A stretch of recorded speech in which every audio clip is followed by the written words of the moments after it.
So about the first week and a half of baseball is finally concluded. So I'm pretty sure everyone's gotten a home and an away series, at least very at the very least started. I know the Mariners have. They had two series at home, and then they're just on the road now in San Francisco, going against the Giants. And yeah, so far it's been a very interesting start to the season. A lot of highs for a lot of teams, and a lot of very very lows for some teams. And yeah, I think it would be a good time to discuss it. Just kind of give my thoughts and how I think things are going and how teams are going to start to look as the season begins. So yeah, without further ado, let's get started.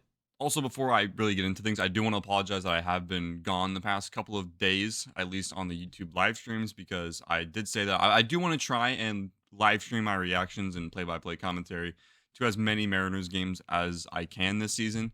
But given that I'm just starting back up into work, because I do work for a minor league baseball team, that does cut into the times that the Mariners games are on, so I can't do both.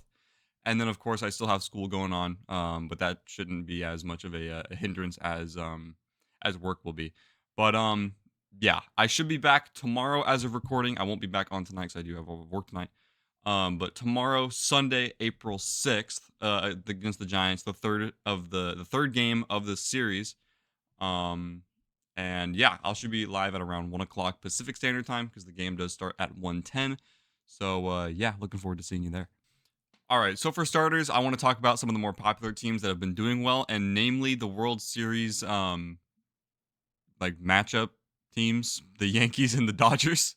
So for starters, the Yankees, oh boy, they started off hot, and I mean like extremely, extremely hot. Their first game was a little bit of a nail biter. It kind of got close to the end. I think they won by like 4-2 over the Brewers, and then they just exploded. They had the Brewers had Nestor Cortez up the next day, and the Yankees started off with three pitches. They saw three pitches. They went back to back to back bombs, which I don't think I've ever seen ever in my time watching baseball. I don't think that's ever happened in baseball, just period, in baseball history. And then the Yankees proceeded to score 20 runs on the Brewers' heads, which is just insane. And the reason being is this new sort of method to use a bat called the torpedo bat. And I'll show a picture of it on screen. It's most likely a Jazz Chisholm's because he's like the funkiest looking one in terms of what his torpedo bat looks like, in my opinion. It puts more of the mass of the bat of the wood on the near towards the label, more towards like the middle of the bat instead of higher up top. So when you swing and hit that sweet spot, the ball's going further, but you still got to hit the ball.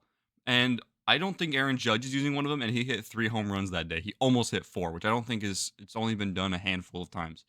I think I can count how many on my one hand, how many times someone's hit 4 home runs in one game. And then the next day, the Yankees put 12 on the Brewers' head. So they put 32 runs in a 2-game span, which I think is absolutely unheard of. Never heard of anything like that in my life, especially not from my team. We can't hit for the life of us. But we'll get to that in a little bit. And then we have the Los Angeles Dodgers, who, let's be honest, they're the best team in baseball. We're expecting them to be good. And they started off hot. They swept the Tigers in their first series. All close games, might I add. All close games. So the Tigers had a great, great fight. And they're still a really good team, even though they are 3-4. But right now they're winning. So they're most likely going to improve to 4-4 as they beat the White Sox today. But maybe I'll eat my words later today. But and then they ended up sweeping the Braves, which is another team I want to get into in a little bit because actually we'll just talk about them now. The Braves were 0-7 going into yesterday as of recording this video. They were 0-7. They had the chance to beat the defending champion Dodgers, but then this man showed up.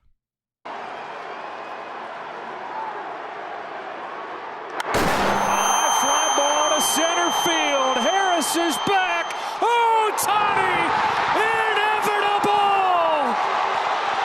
And honestly, it's one of those things you can't really avoid. It's Shohei Ohtani, for crying out loud. Like, come on.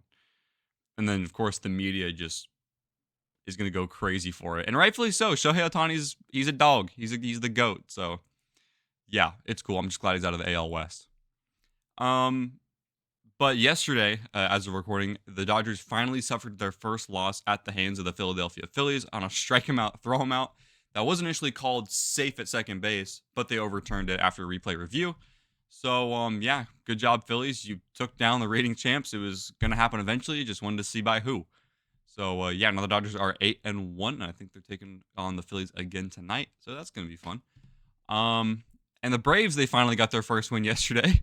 They now improved to 1-7 after playing their home opener against the Miami Marlins and beating them straight to hell, 10-0. So congrats to them. You finally made it into the win column. And you still have a higher chance to win your division than the San Diego Padres.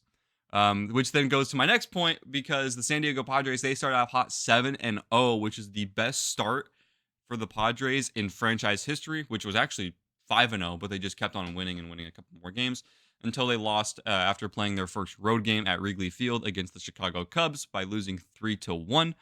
And like I said earlier, they only have a 5% chance to win the National League West, the Padres, whereas the 1-7 Braves have a 22% chance, according to Fangraphs last I checked. So, yeah, if I'm a Padres fan, I'm really upset that I'm in the AL West right now. But I am not a Padres fan, so yeah, my team is suffering. And now let's go on to my Seattle Mariners, because of course it's my team and it's my channel, so I'm going to talk about them on this channel. And we watch them here live. So it's been a very polarizing start to the year.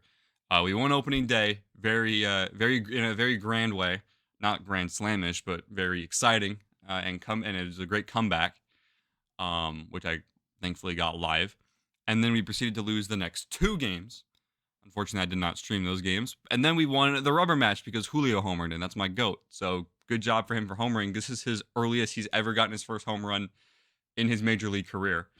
And then we had a series against the Tigers. We lost the first 2, which I thought were the winnable ones. And then because this team is weird as all hell, we beat the 3rd match against Tarek Skubal, the reigning Cy Young Award winner in the American League. So yeah, welcome to Mariners baseball. And then yesterday, we played our first road game against the San Francisco Giants in their home opener, and we decided to start hitting the ball again. We had 9 runs on 15 hits, and we lost the game in extra innings. We lost the game in extra innings because we had another Luis Castillo, not the main Luis Castillo, the Rock, La Piedra. We had Luis F. Castillo, who we called up from AAA Tacoma, who is now nicknamed The Pebble because it's, get it, The Rock, The Pebble. Yeah, I didn't make it. It's kind of cute, whatever. But he only lasted 3 innings, and then we had some very questionable bullpen decisions, and the bullpen could not lock it down as the Giants ended up scoring 10 runs on 17 hits. I'm pretty sure. I'm just sitting that off dome. And we lost in the 11th inning. But the home plate umpire, Sean Barber, swear to God, he had money on the Giants. I'm going to show a few pictures on screen of some of the missed strike 3 calls, because Carlos Vargas in the bottom of the 11th, when the Mariners were up 9-8, Carlos Vargas struck out 3 guys. Only 2 of them actually got struck out. One ended up grounding out, advancing the runner from 2nd to 3rd, and the other one walked. So, yeah, and then the MLB scorecard, or umpire scorecard, had it as a plus 1.44 runs for the Giants, which proved to be all the difference in yesterday's game. And now today we're looking to get that game back at 1 game apiece, even that series up. And my family's going to the game, but I have work tonight, so I can't go. That would have been a great content opportunity, but it is what it is. It's my fault for taking so long to call out. I'm just saying. How long has this video been going? 9 minutes. I think we're at a good spot. But yeah, I know it's been a wild year so far. Also, the A's played their first few games in Sacramento. I'm hoping to go to a game in Sacramento just to kind of check it out. It looks weird. The ball has been flying out there. The Cubs had an absolute monster series out there. They blew the A's out of the water. There was a snow game yesterday in Colorado. Remember that? The White Sox actually went over 500 for the first time since 2023. After opening day, they beat the Angels 8-1, which was nuts. Rafael Devers had the weirdest slump I've ever seen for a guy like him. He started off 0 for 16 with, I believe, 12 Ks. and he's one of the best hitters in baseball on paper. But, he finally got it together and he's starting to hit now that they're back at Fenway Park. So good for him. I like the Red Sox. They've been doing pretty well so far for themselves. And yeah, anything else? I'm trying to think of anything else that could possibly be of note. Hold on. Oh, yeah. And Tyler O'Neill homered on opening day for the 6th straight year, and I put money on that, so that cashed. So I'm excited about that. Where I was a couple Thursdays ago. And another little interesting stat thing: it didn't happen yesterday, but the 3 days before that, or the 3 games for the Cincinnati Reds, they lost 3 consecutive games by a score of 1-0, which is probably one of the craziest hitting slumps I've ever seen. Especially, and like the pitching must have been nails for you to only give up 1 run. But imagine only giving up 1 run in 3 starts for a team, and you lose those games because your team couldn't score 1 run. It makes no sense. That's Mariners type numbers right there. But yeah, I think it's gonna do it for today. I just want to do like a quick little overview. I haven't uploaded an actual video in a little bit. But yeah, once again, make sure to show up for tomorrow's live reaction to the Giants and Mariners game. We're looking forward to seeing you guys there. The support on those on the YouTube Shorts especially has been crazy, and those live streams as we're trying to hit 150 subscribers. We are almost there. So yeah, make sure to hit that subscribe button, like, and comment. Tell me what you guys found fun about this opening couple of weeks in the MLB season. And I think that's going to do it for today. I hope to see you guys very, very soon. And yeah, I will see you all in the next one.